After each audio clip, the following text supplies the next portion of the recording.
A reading from the book of Acts, chapter 14, out of the Legacy Standard Bible. Now it happened that in Iconium they entered the synagogue of the Jews together and spoke in such a manner that a large number of people believed, both of Jews and of Greeks. But the unbelieving Jews instigated and embittered the minds of the Gentiles against the brothers. Therefore they spent a long time there, speaking boldly with reliance upon the Lord, who was testifying to the word of his grace, granting that signs and wonders be done through their hands.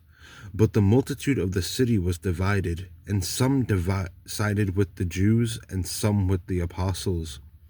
And when an attempt was made by both the Gentiles and the Jews with their rulers to mistreat and to stone them, they became aware of it and fled to the cities of Lycaonia, Lystra, and Derbe, and the surrounding region, and there they continued to proclaim the gospel.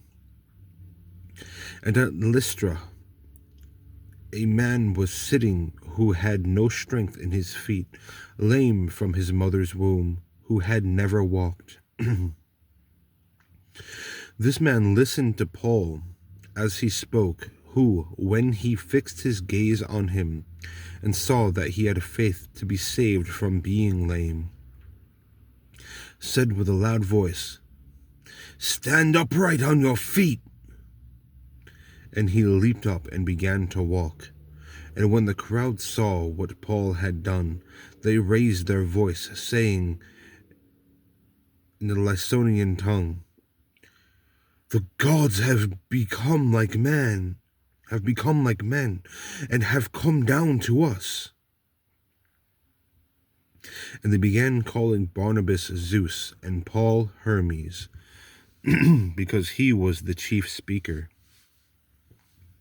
And the priest of Zeus, whose temple was just outside the city, brought oxen and garlands to the gates, and was wanting to offer sacrifice with the crowds. But when the apostles Barnabas and Paul heard of it, they tore their garments and rushed out into the crowd, crying and saying, "Men, why are you doing these things? We are also men of the same nature as you, proclaiming the gospel to you, that you should turn from these vain things to a living God, who made the heaven and the earth and the sea and all that is in them. In the generations gone by, he permitted all the nations to go their own ways." Excuse me. "And yet he did not leave himself without witness, in that he did good and gave you rains from heaven and fruitful seasons, filling your hearts with food and gladness." And saying these things, with difficulty they restrained the crowds from offering sacrifice to them. But Jews came from Antioch and Iconium, and after winning over the crowds and stoning Paul, they were dragging him out of the city, supposing him to be dead. But while the disciples stood around him, he rose up and entered the city. The next day he went away with Barnabas to Derbe. And after they had proclaimed the gospel to that city and had made many disciples, they returned to Lystra and to Iconium and to Antioch, strengthening the souls of the disciples, encouraging them to continue in the faith, and saying, "Through many afflictions we must enter the kingdom of God." And when they had appointed elders for them in every church, having prayed with fasting, they commended them to the Lord in whom they had believed. And when they passed through Pisidia, they came to Pamphylia. And when they had spoken the word in Perga, they went down to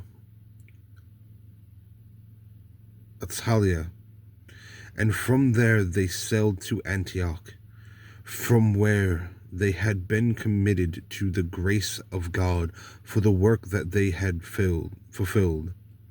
And when they had arrived and gathered the church together, they began to report all things that God had done with them, and how he had opened a door of faith to the Gentiles.